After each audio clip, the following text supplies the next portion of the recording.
हमने आज़ादी बड़ी कुर्बानियों से हासिल की है।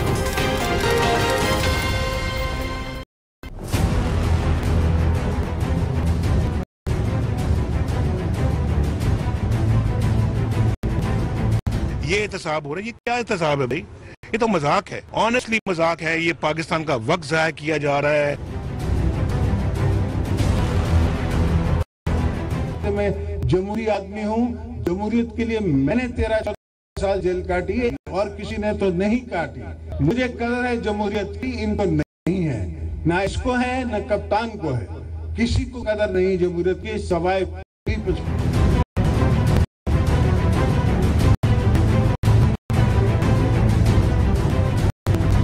इमरान खान साहब का जो कहते हैं बज़ाहिर, क्योंकि सारी जिंदगी उन्होंने एक वर्ल्ड कप और एक अस्पताल के ऊपर सियासत की। और ये मैंने JIT के मेंबरान को भी कहा था, मैंने वो इसका जवाब ही नहीं दे सके। नवाज शरीफ के खिलाफ क्रिमिनल इन्वेस्टिगेशन है और कह रहा है कि JIT के लोगों ने मेरा जवाब नहीं दिया। ये कौन सा सवाल? बिस्मिल्लाहिर्रहमानिर्रहीम। आज के प्रोग्राम के साथ मैं हूं रसूलुल्लाह मलिक। नाज़रीन, JIT की तहकीकात अपनी हतमी मराहल में दाखिल हो चुकी हैं और अगले हफ्ते बड़ी अहम पेशियाँ होंगी, जिसमें वज़ीर आज़म नवाज शरीफ के बेटे हसन नवाज, हुसैन नवाज और उसके बाद मरियम नवाज भी JIT के सामने पेश होंगी। लेकिन आज एक बड़ी खबर सामने आई कि जिस खदशे का इजहार किया जा रहा था JIT की तरफ से, सुप्रीम कोर्ट की तरफ से, कि रद्दो बदल किया जा रहा है सरकारी रिकॉर्ड के अंदर, SCCP के रिकॉर्ड के अंदर भी कुछ तरामीम की जा रही हैं, उस पर भी एक मौक़िफ़ हुकूमत का ये सामने आया कि ये वो रिकॉर्ड दुरुस्तगी है जो 2011 में इनिशिएट हुई, फिर 2013 में उसे मुकम्मल किया गया, जिसके बाद 2016 में उस पर फाइनल दस्तखत किए गए, जबकि रिकॉर्ड JIT के हवाले से इसमें कोई रद्द बदल नहीं किया गया। जबकि दूसरी जानब अपोजिशन की तरफ से ये इल्ज़ाम सामने आया कि जो पहले ही सुप्रीम कोर्ट ये बात कह रही थी कि इस JIT की तहकीकात को किसी दूसरे रुख पे ले जाने के लिए बाद सरकारी जो एहलकार हैं वो इस काम में लगे हुए हैं कि रिकॉर्ड को चेंज किया जा रहा है। अब देखना यह है कि जो आज मौक़िफ़ इख्तियार किया SCCP के चेयरमैन ने, उसको किस अंदाज से सुप्रीम कोर्ट देखती है। और जो JIT में दो मौक़िफ़ सामने आ गए, कुछ अफसरान का कहना और है जबकि चेयरमैन SCCP का कहना कुछ और है। जबकि जो 10 तारीख के करीब ये हतमी मराहल में जब दाखिल होगी और JIT अपनी रिपोर्ट मुकम्मल पेश कर देगी, उसके बाद का मंजर क्या होगा? सुप्रीम कोर्ट क्या इस JIT की तहकीकात सामने आती उस पर फैसला सुना देगी या इस पर मजीद इस पर बहस मसा होगा, इस पर बातचीत की जाएगी और जो बेंच सुनेगा उसको किस अंदाज से देखेगा? आज के प्रोग्राम इस पर बातचीत करेंगे। पाकिस्तान तहरीक इंसाफ के सीनियर इसहाक खाकवानी साहब हमारे साथ लाहौर से मौजूद होंगे, जबकि साबिक अटॉर्नी जनरल इरफान कादर साहब ज्वाइन करेंगे, उनसे भी कानूनी अमूर पर उनसे बातचीत भी करेंगे। और पाकिस्तान मुस्लिम लीग के सीनियर रहनुमा और वज़ीर आज़म पाकिस्तान के तर्जमान मुसद्दक मलिक साहब भी हमारे साथ आज के प्रोग्राम में मौजूद होंगे। प्रोग्राम का आगाज इसहाक खाकवानी साहब आपसे करते हैं। JIT की तहकीकात जो आगे बढ़ रही है, JIT के ऊपर हुकूमत की तरफ से, मुस्लिम लीग नवाज की तरफ से अदम एतबार बढ़ता जा रहा है, जबकि पाकिस्तान तहरीक इंसाफ हो या पोजीशन की दीगर जमातें हों वो JIT के साथ खड़ी हुई नजर आती हैं। लेकिन JIT जिस अंदाज से मुतनाज़ हो चुकी है, उसके बाद JIT की जब रिपोर्ट सामने आएगी उस पर हुकूमत का मौक़िफ़ और जो अपोजिशन का जो मौक़िफ़ होगा उस पर खासी खींचातानी होगी और हर कोई अपने अपने अंदाज से रिपोर्ट को देखने की कोशिश करेगा। तो क्या इफेक्ट होगा उसका?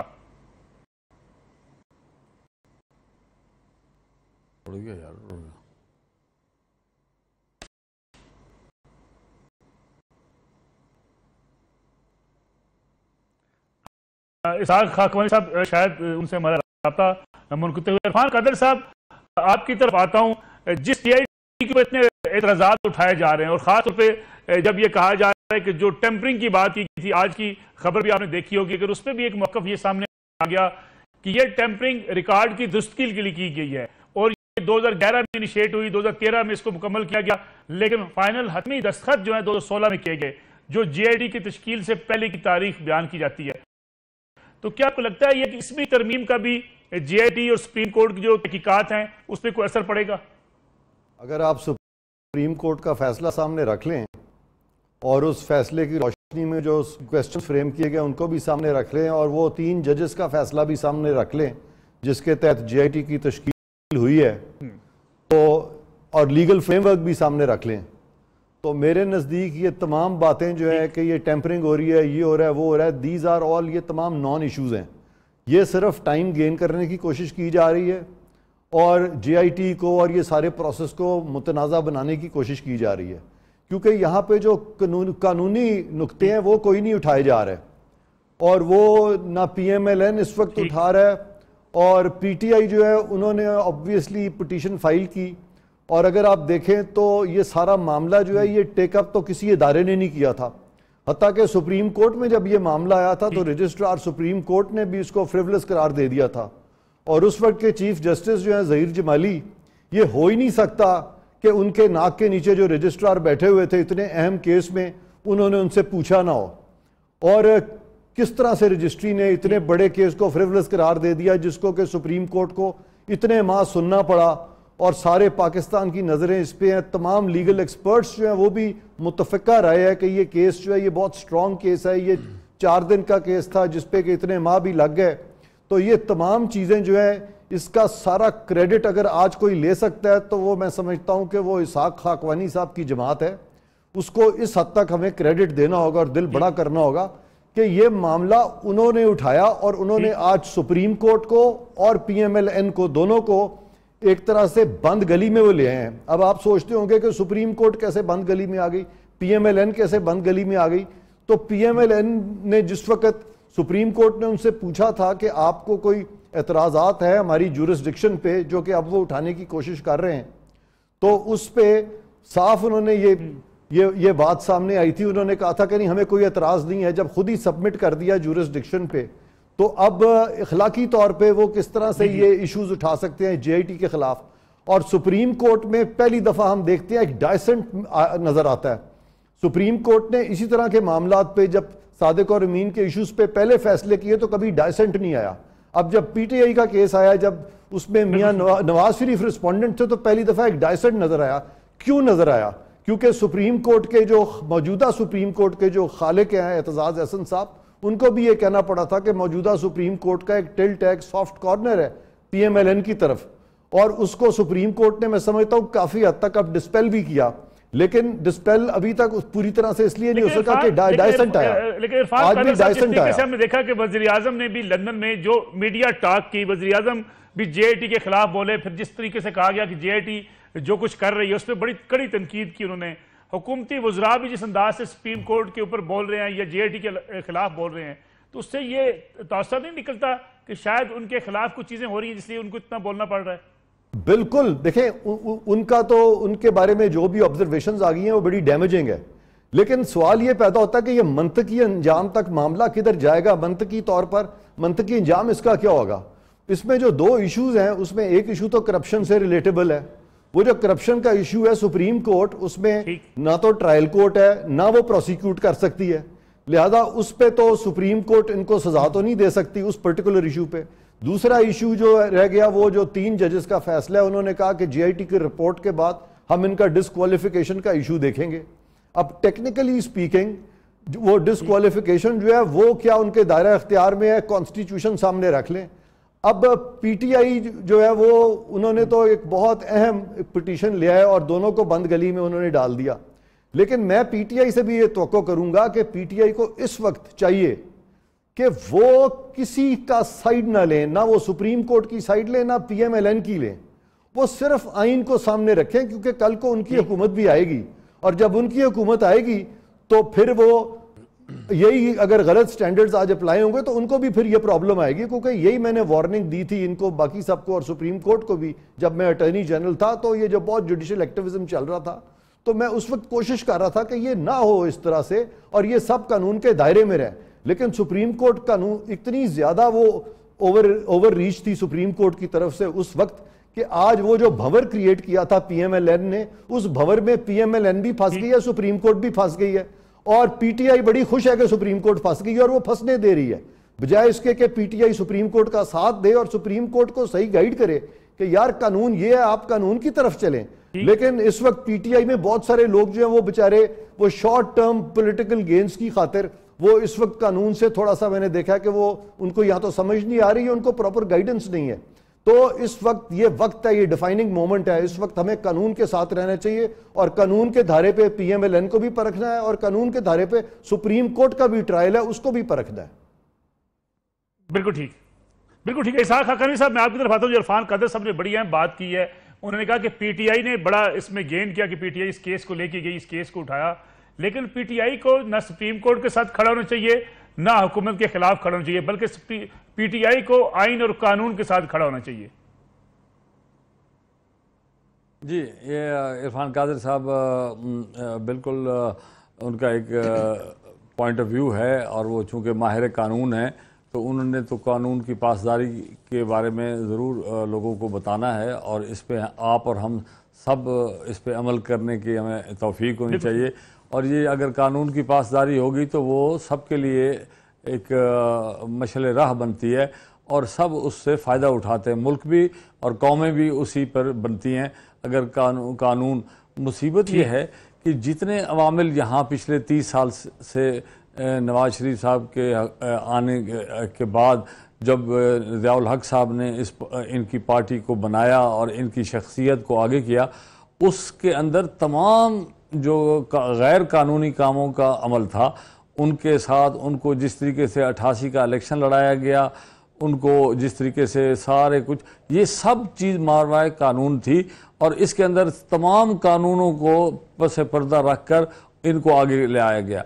जब ये मुशर्रफ साहब की बारी आई और उन्होंने नैब को पहली दफ़ा बनाया था, जो आज जो बहुत काबिल एहतराम हैं जनरल अमजद साहब, वो जब कल पेश हुए हैं सुप्रीम अपना इसमें JIT में, तो उनसे पूछा यही गया होगा कि जी आप बताएं आपके वक्त में क्या हुआ था कि आप ने क्या क्या चीज़ें नवाज शरीफ साहब और उनके बारे में ढूंढी थी।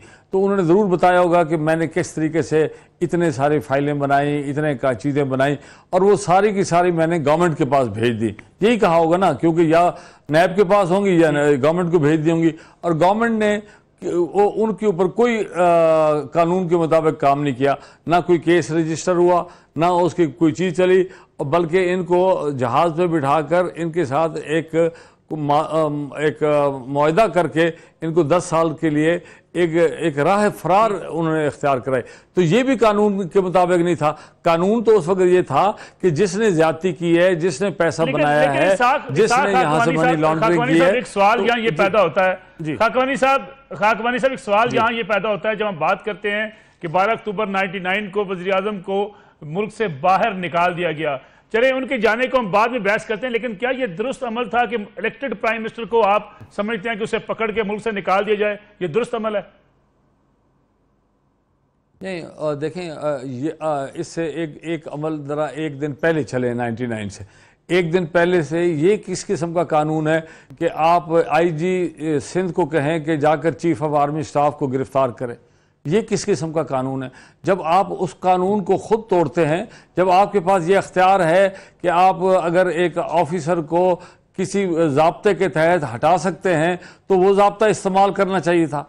अगर आप एक सिपाही को भेजकर कहें कि आर्मी चीफ को गिरफ्तार करे तो ये किस किस्म का कानून था? आपको किसने ये अख्तियारात दिए हैं? उसकी वजह से उन्होंने अपने अख्तियारात में तजावज़ किया, उनके तजावज़ के अख्तियारात के बाकी ने भी अपने लिए इस्तेमाल किया, और एक क्विड प्रो हो गया कि जी ये सच्चे थे, ये हम सच्चे थे।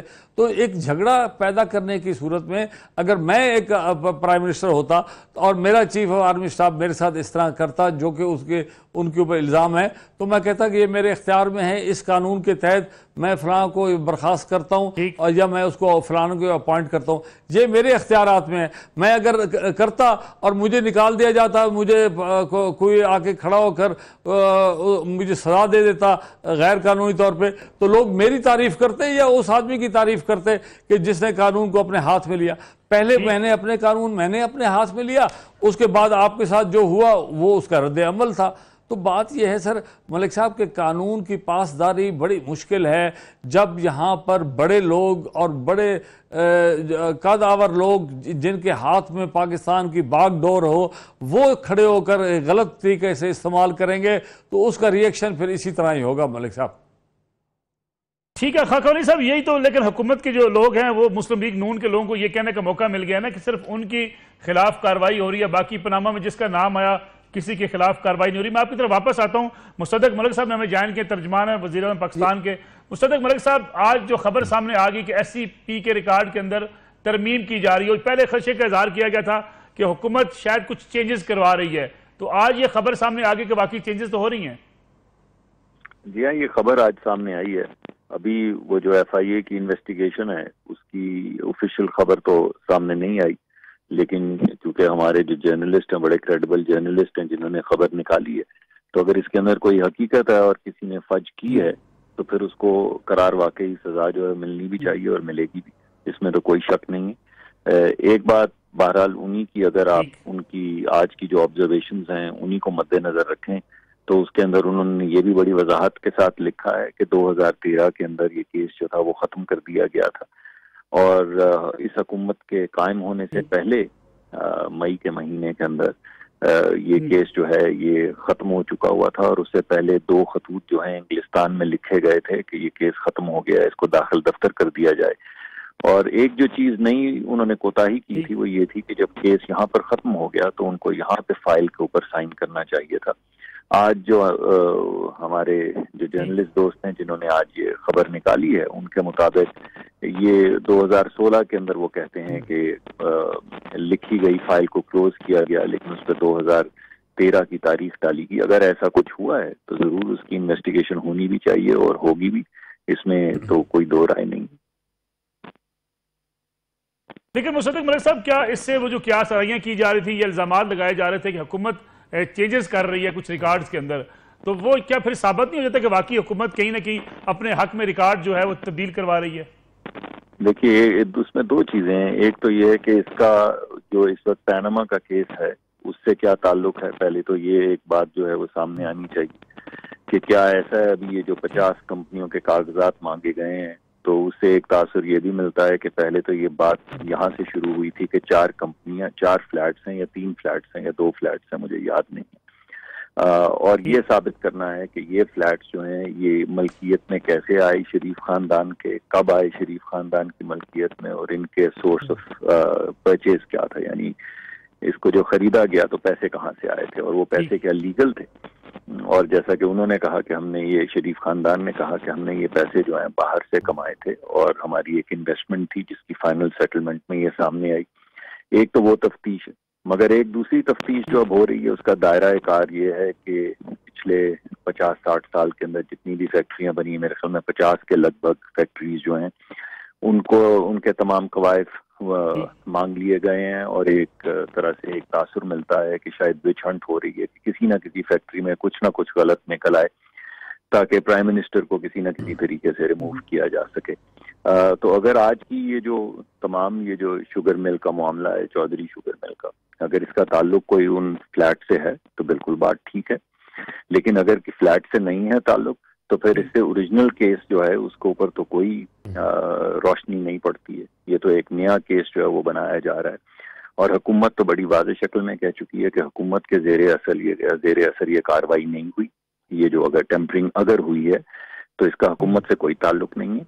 और दूसरी बात यह है कि ये केस तो 2013 के अंदर सेटल हो चुका है, तो जो केस 2013 में सेटल हो चुका है हम उसकी इर्रेगुलरिटी को भी डिफेंड नहीं कर रहे हैं आपके प्रोग्राम के अंदर कि अगर किसी को उसी वक्त दाखिल दफ्तर करना चाहिए था, फाइल को 2013 में साइन करना था, तो वो अगर आज साइन कर रहा है तो उसको 2016 लिखना चाहिए, उसने 2013 काहे को लिखा है। लेकिन ये जब तमाम रिपोर्ट सामने आ जाएंगी तो फिर उसके मुताबिक आगे बढ़ेंगे। बिल्कुल ठीक है। मुस्तफा मलिक साहब, मुझे एक ब्रेक लेनी है, ब्रेक से वापस आते हैं तो अपने मेहमानों से ये भी बात करेंगे कि ये जो बात की जा रही है कि क्या इसका सिर्फ पनामा के साथ ही तहकीकात के साथ ताल्लुक था, इससे आगे जो चीज़ें फैलती जा रही हैं, क्या वाकई वज़ीर-ए-आज़म के खिलाफ इस किस्म की चीज़ें तैयार की जा रही हैं कि उन्हें डिस्क्वालीफाई किया जा सके, और जो खदशे का इज़हार हुकूमती वज़रा कर रहे हैं कि शायद कोई साजिश हो रही है, इस पर बात करते हैं आफ्टर शॉर्ट ब्रेक।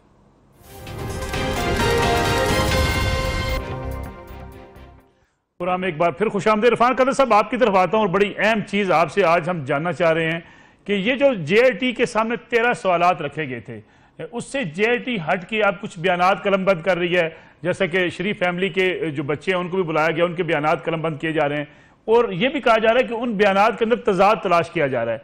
अगर ऐसे ही कुछ तजादात सामने आते हैं तो क्या उस पर फिर वज़ीर-ए-आज़म को नाअहल किया जा सकता है?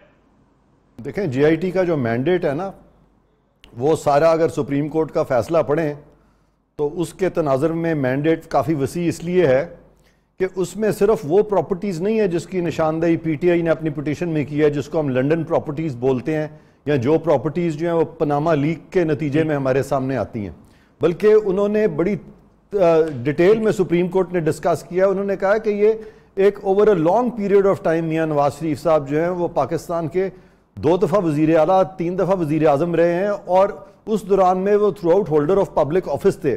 लिहाजा सिर्फ पनामा की प्रॉपर्टीज़ ही नहीं बल्कि और भी जो असासाजात इनके हैं उस तमाम को GIT देखे और एविडेंस भी कलेक्ट करे।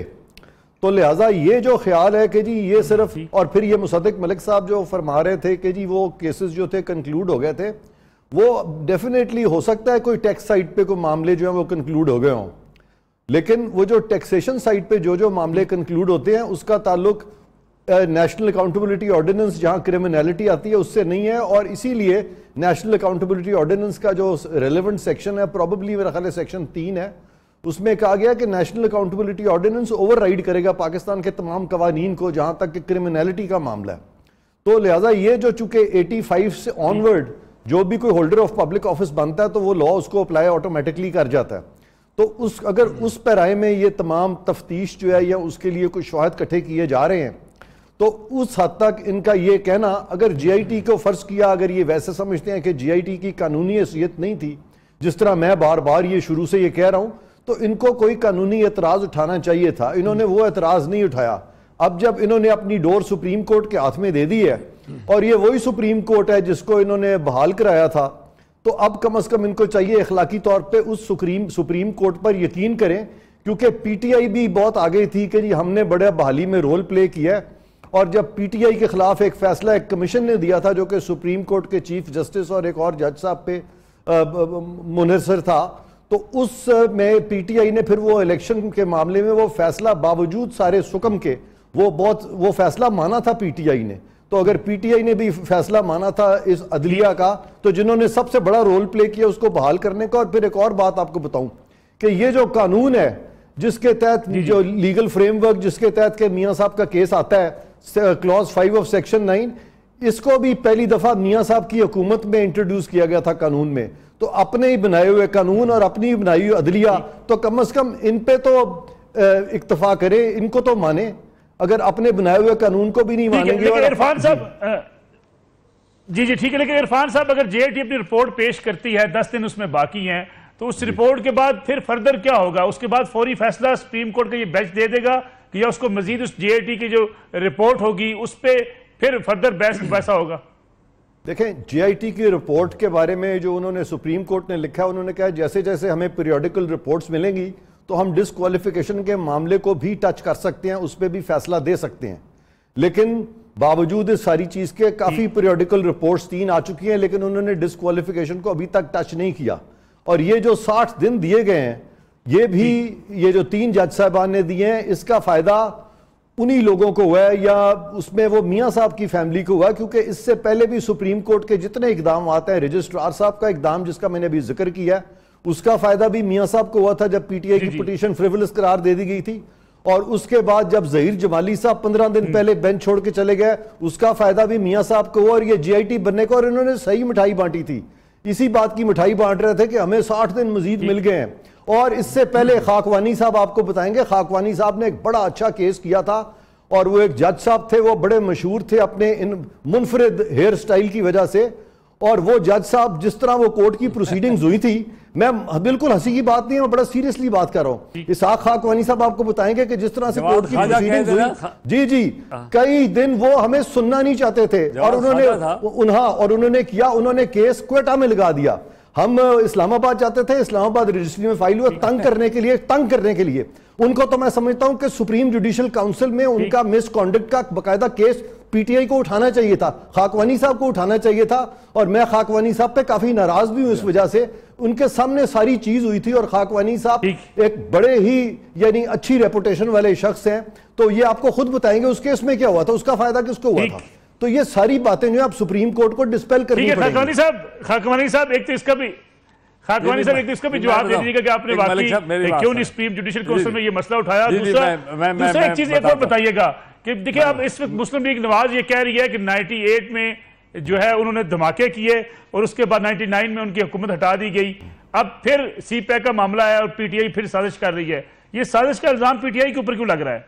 जी मैं ओ जी, मैं मलिक साहब, मैं आपको नसरुल्लाह मलिक साहब, मैं आपको गुजारिश करूं, थोड़ा सा मैं मुसद्दक मलिक साहब ने जो फरमाया ना कि जी हमारे इतने अब 50 कंपनियां के बारे में अब ये खुल गया है तो इतना सारा हिसाब बन रहा है तो उसका ये है वो, मैं इसके बारे में अर्ज़ करूं कि अगर 4 फ्लैट्स की बात थी, इसके बारे के अंदर आपका जितनी आमद और ख़र्च जो आपके और एक ख़ानदान का था, इसके अंदर आपको कितना पैसा आपके पास मौजूद था और उसके अंदर आपने कहाँ क्या इन्वेस्टमेंट की, इसके कागजात तो सारे मलिक साहब इनके पास मौजूद है ना। जब इन्होंने उसका ट्रेल और उसके पैसे और उसकी आमद और ख़र्च का हिसाब नहीं दिया और उस फ्लैट को सिर्फ ये कह कर के जी हमारे वो कतरी साहब ने हमारे वालिद साहब का हिसाब था वो उन्होंने सेटल कर दिया, एक फ़िक्रा और एक पीस ऑफ एविडेंस देकर जब इन्होंने वो सारी चीज़ें अपने ऊपर से उतार कर कोर्ट के हाथ में दे दी, तो फिर तो JIT के अंदर ये 50 कंपनियों का रिजल्ट शो करना है ना जनाब। फिर तो वो सब ढूंढेंगे ना कि आपकी ज़राए आमद क्या थी और आपके अखराजात क्या थे और आपने जितने इस वक्त मुनाफा खोरी की उस मुनाफे से क्या आप ये जायदादें खरीद सकते थे, और अगर खरीद सकते तो किस तरीके से यहाँ से पैसा गया, ये तो इन्होंने जवाब देना था। जब ये जवाब नहीं देते तो फिर उसके अंदर ये चीज़ें और कबाहतें आती हैं जिसका वो इस वक्त जिक्र कर रहे थे। पहले तो मैं आपको ये अर्ज़ कर दूँ। दूसरी बात यह है कि आपको ये पहली दफ़ा मैं अर्ज़ कर रहा हूँ क्योंकि मोहतरम इरफान कादर साहब यहाँ तशरीफ़ रखते हैं, तो सबसे पहले जब हमने ये पिटीशन बनाई थी उसके खालिक जो थे इरफान कादर साहब थे और मैं इनको असिस्ट कर रहा था। जो पहला ड्राफ्ट बनाया, दूसरा ड्राफ्ट बनाया, वो इन्होंने बनाया था। उसके बाद जो चीज़ें हैं वो फिर और तफसील है। तो ये एक तो ये है। दूसरा, जब हमने प्राइम मिनिस्टर साहब के ख़िलाफ़ केस किया था कि उन्होंने आर्मी चीफ राहील शरीफ को बुलाकर कहा कि यार मेरे साथ ये मुसीबत पड़ी हुई है, आप बुलाएं, ये जो धरना के लोग हैं इनको अपने पास बुलाएं, इमरान साहब को और अपना कादरी साहब को, और इनके साथ कोई चीज़ हमारा राब्ता करा दें ताकि हम इस चीज़ को सुलझा सकें। तो उसके बारे में जो ये फरमा रहे हैं, तो वो जब ये बात ख़त्म हो गई तो दूसरे दिन जब ये गए हैं अपना पीपल्स पार्टी के साथ पार्लियामेंट में नवाज शरीफ साहब, तो पीपल्स पार्टी वालों ने इनको घेर लिया कि आप किस तरह, हम आपके साथ हैं, आप जाकर बाहर उनसे वो मुज़ाकरात कर रहे हैं आर्मी चीफ के थ्रू, और आप यहाँ पर हमारे साथ पार्लियामेंट खेल रहे हैं। तो पार्लियामेंट के अंदर खड़े होकर नवाज शरीफ साहब ने कहा, मैंने राहील शरीफ साहब को बिल्कुल नहीं कहा कि वो इस किस्म का काम करें और लोगों को बुलाकर एक अपना मुदाखलत करें और सुलझाने का काम करें। तो उसके ऊपर जनरल बाजवा ने एक ट्वीट किया और कहा कि नहीं, हमें तो प्राइम मिनिस्टर ने खुद बुला के ये कहा था, ये इनकी बात गलत है जो पार्लियामेंट के अंदर इन्होंने बात की। उसकी बुनियाद पर मैं इरफान कादर साहब के पास गया और इरफान कादर साहब वॉज वेरी काइंड। इन्होंने 1 रुपये नहीं लिया और बल्कि जो बाकी कुछ अखराजात थे पिटीशन के वो भी इन्होंने बर्दाश्त किए, और हमने पिटीशन दायर की कि प्राइम मिनिस्टर ने गलत बयानी की है। और सारे वो हमारी बदकिस्मती कि वो अपना केस लग गया जवाद ख्वाजा साहब की सरबराही में। हमारा 3 महीने मेरे ख्याल में इरफान कादर साहब हम फिरते रहे, उन्होंने हमारा 3 महीने में बुला के बिठा के और फिर वो 1 बजे के करीब कहते थे अच्छा फिर अगली तारीख पे सुनेंगे। आखिर में तंग आकर इरफान कादर साहब ने वजह क्या थी खाकवानी साहब? रहते हैं मुझे तो एक वो वजह वो बिल्कुल सही थी। वो उन्होंने इनको रीइंस्टेट कराया था अपना नवाज शरीफ साहब ने, वो उनके साथी थे, वो तो हाई कोर्ट के जज थे, वो तो खुद इस्तीफा दे के गए थे, वो तो एक स्कूल में पढ़ा रहे थे, उसको बुलाकर सुप्रीम कोर्ट के जज लगा दिया। वो किसी कानून के तहत नहीं आ सकते थे। उसको तो 7 लाख रुपया महीना, 7 लाख रुपया महीना तो उसको फीस मिल रही है। अच्छा, तो फिर मैं अर्ज करता हूँ कि ये मैं उसकी बात मुकम्मल कर रहा हूँ कि जनाब ये इरफान कादर साहब कहते हैं कि हमें फिर जज उन्हीं के रिस्टोर्ड जो थे, अब आप इरफान कादर साहब खुद कहते हैं कि कानून के मुताबिक सारी चीज़ें होनी चाहिए। मैं इनकी तायद करता हूँ। ये जो अपना जस्टिस जवाद ख्वाजा जो हमारे साथ वहाँ कर रहा था, 3 महीने उसको बुलाकर हमें नहीं कहता ये किस कानून की तहत कर रहा था, उसका कोई हिसाब है? वो किस तरह से सुप्रीम कोर्ट का जज बन गया, इसका कोई इंसाफ है? वो आज 6-7 लाख रुपया महीना पेंशन ले रहा है, इसका कोई इंसाफ है? तो मतलब कोई इंसाफ की बात करे ना, तो फिर मेरे लिए भी इंसाफ होना चाहिए, बात करेंगे, और पीपल पार्टी के लिए भी इंसाफ होना चाहिए, और नवाज शरीफ साहब के लिए भी इंसाफ होना चाहिए।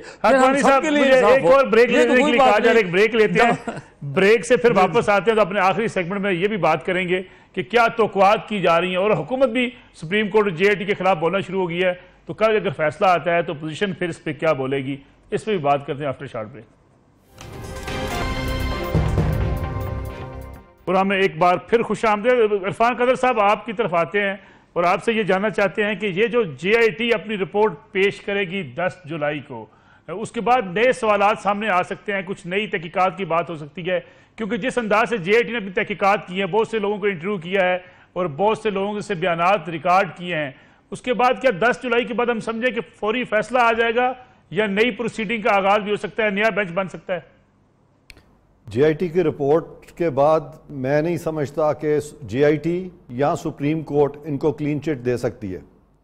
कोशिश ये की जाएगी कि मामले को मज़ीद तातुल का शिकार किया जाए, और लीगल इश्यूज जो है इनके वकला इनके लिए मेरा नहीं ख्याल के ज़्यादा उठाएंगे, क्योंकि वकला की कोशिश इनके ये होगी कि किसी तरह से वो कोई भी ऐसी बात कानूनी नुक्ता ना उठाएं जो कि सुप्रीम कोर्ट को पसंद ना आए, और वकला जो है वो इनका साथ नहीं देंगे इन हालात में, और वो सुप्रीम कोर्ट के साथ जाएंगे, और इस सारे मामले में ये बहुत ज़्यादा मुश्किल का शिकार होगी मौजूदा हुकूमत जो है। और सुप्रीम कोर्ट चूँकि क्लीन चिट नहीं दे सकेगी और सारी नज़रें सुप्रीम कोर्ट पर हैं, और सुप्रीम कोर्ट की कोशिश होगी कि इस तरह का हर नोशन डिस्पेल किया जाए, ये उनके लिए एक नादिर मौका है, और मेरा ख्याल है कि वो इस नादिर मौके को हाथ से जाने नहीं देंगे। और मुझे कोई अच्छा इनके लिए कोई फैसला आता हुआ नज़र नहीं आता मौजूदा हुकूमत और मियाँ नवाज शरीफ और इनके ख़ानदान के लिए। ठीक है इरफान कादर साहब, अगर पनामा में लोग ना जाएं, तहकीकाती टीम वहां भी ना जाए, वहां से डॉक्यूमेंट्स इकट्ठे ना किए जाएं, UK जाके वहां से फ्लैट्स की मलकियत और जो कंपनीज हैं ऑफशोर कंपनीज, उनका रिकॉर्ड हासिल ना किया जाए, तो किस बिना पे फिर फैसला होगा? देखें, तहकीकात तो हो चुकी है, और वो जो 2 जज साहिबान ने जो इतनी सारी उनके पास जो डॉक्यूमेंट्स आए उसके बेस पे जो फैसला किया है, उससे बाकी 3 जज साहिबान ने डिफर नहीं किया, उन्होंने तो मजीद एक मौका इनको फराहम कर दिया है। तो लिहाजा वो ये असल में जो मेन तफ्तीश है सुप्रीम कोर्ट ने खुद कर दी है, ये तो सप्लीमेंट्री तफ्तीश चल रही है, और इसका कोई इतना ज़्यादा उतनी थॉरो हो भी नहीं सकती जितनी कि सुप्रीम कोर्ट में थी, क्योंकि सुप्रीम कोर्ट के जज साहिबान की पावर्स भी ज़्यादा हैं, और उन्होंने बहुत अरसा लगाया, और वहाँ पे असिस्टेंस भी पाकिस्तान की जो लॉयर्स की क्रीम है वो कर रही थी। लिहाजा एक एक चीज़ इसमें ऑलरेडी थ्रैश आउट हो चुकी है, ये एक फॉर्मेलिटी थी JIT, इसके ज़्यादा इसकी रिपोर्ट पे कोई डिफरेंस नहीं आएगा उस फैसले में जो ऑलरेडी 2 जज साहिबान दे चुके हैं। जी ठीक है, लेकिन इरफान साहब, हसन और हुसैन दोनों गैर मुल्की हैं, बरतानवी शहरी हैं, उनके खिलाफ पाकिस्तानी किसी अदालत के फैसले की क्या हैसियत हो सकती है? जी, बड़ा अच्छा सवाल आपने किया है। इसका जवाब नेशनल अकाउंटेबिलिटी ऑर्डिनेंस में दिया हुआ है, उसमें लिखा हुआ है कि ये जो कानून है ये अप्लाई करता है to all persons in Pakistan, to all citizens of Pakistan wherever they may be. तो हुसैन और हसन पाकिस्तान के सिटीजन भी हैं, और उसके अलावा अगर हुसैन हसन को आप निकाल भी दें तो असल केस जो है वो तो ये है कि ये हुसैन, हसन, मरियम या उनके जो सफदर साहब हैं, ये तो बेनामी है मियाँ साहब के, ये डिपेंडेंट्स में आते हैं। असल में जो मेन को, और इसी चीज को सुप्रीम कोर्ट ने माना है, और सुप्रीम कोर्ट ने इसी कानून को सामने रखते हुए कहा है कि मियाँ साहब भी JIT के आगे पेश होंगे, लिहाजा उनको एग्जोनरेट हो भी जाते हैं, उससे फर्क नहीं पड़ता, लेकिन वो भी इसमें एग्जोनरेट होना मुश्किल है। लेकिन मैं समझता हूं कि कोई हर्ज नहीं है उनको एग्जोनरेट किया जाए, क्योंकि वो शहबाज शरीफ साहब ने भी कहा कि वो तो बच्चे हैं, तो उनको तो पता ही नहीं, वो पैदा हुए विद गोल्डन स्पून, प्रॉपर्टीज आती जा रही हैं, तो वो तो मेन करते धरते जो हैं वो तो वो लोग हैं ना जो बरसरे इक्तदार रहे हैं पिछले 30 साल से। ठीक है। इसाक खाकानी साहब, आप ये बताइएगा कि ये इस वक्त जो खासतौर पर JIT की तहकीकात हैं, ये सुप्रीम कोर्ट में जो केस है, हुकूमत और मुस्लिम लीग नवाज इसको एक पोलिटिसाइज करने में काफ़ी हद तक कामयाब नजर आती है। उनका ये कहना कि उनके खिलाफ जो है वो बाजू मरोड़े जा रहे हैं, और ख़ासतौर पर JIT के खिलाफ भी बाज़ सख्त किस्म के अल्फाज MLAs और हुकूमती वज़रा दे रहे हैं। तो क्या आपको लगता है कि अगर फैसला हुकूमत के खिलाफ या वज़ीर के खिलाफ आता है तो इसको पॉलिटिकल वो अपने लिए विक्टिमाइजेशन के तौर पे इस्तेमाल कर सकेंगे? मलिक साहब, पहले तो ये है कि जो मैं नहीं समझता कि JIT को मुतनाज़ा बनाकर उन्होंने जितने सवालात उनके ऊपर किए हैं और जितनी उनके बारे में चीज़ें उछाली गई हैं, इससे नवाज़ शरीफ साहब के केस को कोई फ़ायदा नहीं हुआ। नवाज़ शरीफ साहब का केस इससे ज़्यादा कमज़ोर हुआ है मेरे हिसाब से।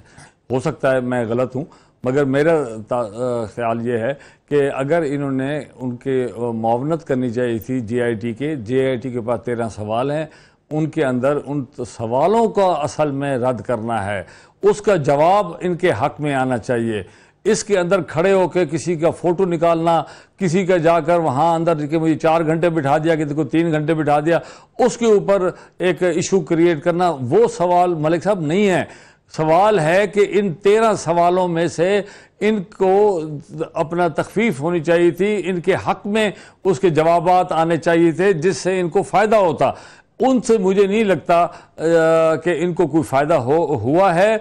और जो इन्होंने मुतनाज़ा बनाने की कोशिश की है, बजाय इन्होंने JIT को मुतनाज़ा नहीं बनाया, JIT की अपॉइंटिंग अथॉरिटी को उन्होंने मुतनाज़ा बनाया। बात यह है, जैसे इरफान कादर साहब फरमा रहे थे कि 3 जजेस ने अपनी तसल्ली के लिए एक मौका और लिया है ताकि उनके अगर कोई शुबहात हैं तो वो दूर हो जाएं, ताकि ये जाकर एक तफसीली चीज़ देखें। और उनको उन्होंने स्पेसिफिक काम दिया है, उनको 13 सवाल दिए हैं कि जाएं इसके अंदर रहकर आप अपना हमें ये जवाब दें। तो अगर 3 जजेस ने उन सवालात के बिना पर अपनी मुआवनत के लिए एक टीम बनाई है जिसको वो समझते हैं कि वो अब इस काबिल हैं कि वो लोग एक किसी के असर रसूख में आने वाले नहीं हैं, और एक अच्छे लोग अपने इतबार से और एक कॉम्पिटेंट टीम बना उन्होंने चूज़ की है। अगर उसकी बुनियाद पर उनको रिपोर्ट आती है तो उसका फैसला, तो उनके जो उन्होंने फैसला उन्होंने खाका बनाया हुआ है अपने जहन में, और उन्होंने लिखा हुआ है अपने पूरे आर्ग्यूमेंट्स में, कितने पेजेस हैं उन्होंने लिख के रखे हुए हैं, उसकी सिर्फ कंक्लूजन नहीं लिखी। तो उसके अंदर उनको ज़्यादा मौका मिल जाएगा कि वो अपना कंक्लूजन ड्रॉ कर सके। ठीक है। मुसद्दिक मलिक साहब, एक बात आपसे जरूर प्रोग्राम के आखिर में हम जानना चाहेंगे कि बार बार बात की जाती है, साजिश की जा रही है, ये साजिश कौन कर रहा है, और फिर वज़ीर आज़म या उनके खानदान को ये कहने की नौबत क्यों आई कि साजिश की जा रही है हुकूमत के खिलाफ? आपका पूरा प्रोग्राम तो सुन नहीं सका क्योंकि मैं शुरू में 5-4 मिनट था और अभी आखिरी 2 मिनट में आया हूँ। लेकिन ये जो आपके प्रोग्राम के शुरू के खाके में बात हो रही थी, जिसके अंदर जस्टिफाई किया गया परवेज मुशर्रफ साहब का आइन को उठा के गार्बेज बिन के अंदर फेंक देना, और उसके लिए 10 किस्म के हीले बहाने पेश किए गए थे, यही आपको बता रहे हैं कि कौन सी कठपुतलियां और यहाँ पे क्या खेल तमाशा होता है। इसी तरह की गुफ्तगू होती है हमेशा, इसी तरह से जस्टिफाई किया जाता है, इसी वजह से बड़े जोर और जज्बे के साथ कहा जाता है कि वो शख्स जिसे अवाम लेकर आए, 20 करोड़ इस मुल्क के लोग हैं जिन्हें हक खुद इरादियत है, वो वोट देते हैं। आप उनके वोट को इलीगल समझते हैं, अगर आप उसके वोट को इलीगल नहीं समझते तो अकीदत कीजिए, और अगर कोई तरीकाकार आईनी और कानूनी है तो आप जरूर लोगों को हटाएं। लेकिन अगर आपको कोई आईनी और कानूनी तरीकाकार ना नजर आए तो फिर अगर आप सिरे जोड़ना शुरू करें तो आपको अजीब व गरीब खाके नजर आते हैं। तो मैं तो आपके प्रोग्राम का ही हवाला दे के आपको बताऊंगा कि इस तरह की गुफ्तगू से आपको वो खाके नजर आने शुरू हो जाते हैं। तो अब भी JIT को ऐसे ही जो है वो सिरे तलाश कर रही है, आपको लग रहा है मुसद्दिक मलिक साहब? तो मैं नहीं जानता जी। JIT ने तो अपने आप को हमारे नुक्ता नजर से अपने आप को मुतनाज़िर किया है, क्योंकि JIT जो है वो उसको आइन और कानून की मुताबिकत से चलना है। हमें तो जो अगर JIT से गिला होता है, कोई भी ऐसी चीज जो मावराए आइन हो, मावराए कानून हो, या तफ्तीश करने का दस्तूर जो है उससे मुताबिकत ना रखती हो, तो हम मुअद्दबाना तौर पे उसको सुप्रीम कोर्ट के पास ले जाते हैं। चाहे वो व्हाट्सएप का मामला हो, चाहे वो तस्वीर का मामला हो, चाहे वो ये मामला हो कि आप लोगों को कह रहे हैं कि अपना वापस ले लो तुम एफिडेविट, वरना तुम्हें 12-15 साल के लिए जेल में डाल दिया जाएगा, चाहे लोगों को फोर्स किया जाए कि वो वादा माफ गवाह बने। अगर सबूत और शवाहिद सब मौजूद हैं तो फिर इस धौंस धांधली की तो कोई जरूरत नहीं होनी चाहिए थी। सबूत और शवाहिद सामने आने चाहिए। ठीक, मुस्तफा साहब बहुत शुक्रिया। आज के प्रोग्राम का वक्त बिल्कुल खत्म हो गया। इसाक हकवानी साहब आपका बहुत मलिक शुक्रिया। साहब एक आखिरी आपका बहुत शुक्रिया, आज मलिक साहब मौजूद थे। जी जी जी जी प्लीज एक आखिरी चीज खत्म हो गया, बता दें। साहब ने फरमाया कि जी नहीं, नवाज शरीफ साहब जो हैं 20 करोड़ आदमी के नुमाइंदा हैं, ये सिर्फ ये बता दें कि यूसुफ रज़ा साहब किसके नुमाइंदे थे जब हटाया गया? चले, बड़ा वैलिड सवाल आपने उठाया। प्रोग्राम का वक्त बिल्कुल खत्म हो गया है। नुस्ला मलिक को इजाज़त दीजिए। अल्लाह हाफिज।